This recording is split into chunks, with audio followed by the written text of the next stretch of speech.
Patuloy ang hakbang ng pamahalaang panlalawigan ng Pangasinan sa pamumuno ni Governor Ramon V. Gico III sa pagpapalakas ng kakayahan ng mga Pangasinense sa pamamagitan ng libreng skills training at mga trabaho.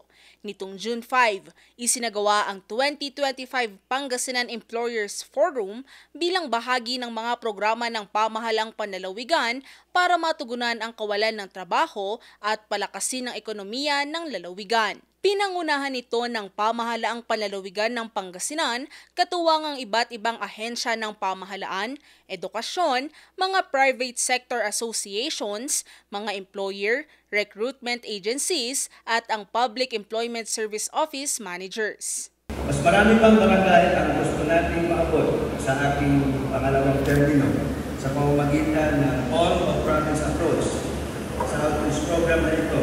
Samahan po ninyo ako sa layunin upang ipagpatuloy ang galing ng Pangasinan. Samantala, nagsagawa rin ng Employability Enhancement Program ang pamahalang panlalawigan sa bayan ng San Manuel. Dito, 50 residente ang sumailalim sa libreng pagsasanay sa basic carpentry repair at basic nail care. Bahagi ito ng pinalawak na community-based skills training program ng lalawigan na may layuning mahasa ang mga Pangasinense at maihanda sa paghahanap ng trabaho. Lubos namang ikinatuwa ng mga residente ang ganitong inisyatibo na hindi lamang tumutulong sa pagangat ng kabuhayan kundi nagbibigay rin ng bagong pag-asa. Pasalamat ako kay Gob Ramon Monmon Bedico. Kaya maraming salamat po. Salamat po kay Governor Ramon Monmon Bedico III with this kind of hindi ng training, kung itong training binibigay taon-taon. Sana po hindi po kayo magsawa na magbigay ng training at asahan niyo po ang 100% suporta po ng constituents ng San Manuel at sa buong Pangasinan po. So, Baligi San Manuel, Pangasinan ang ganito.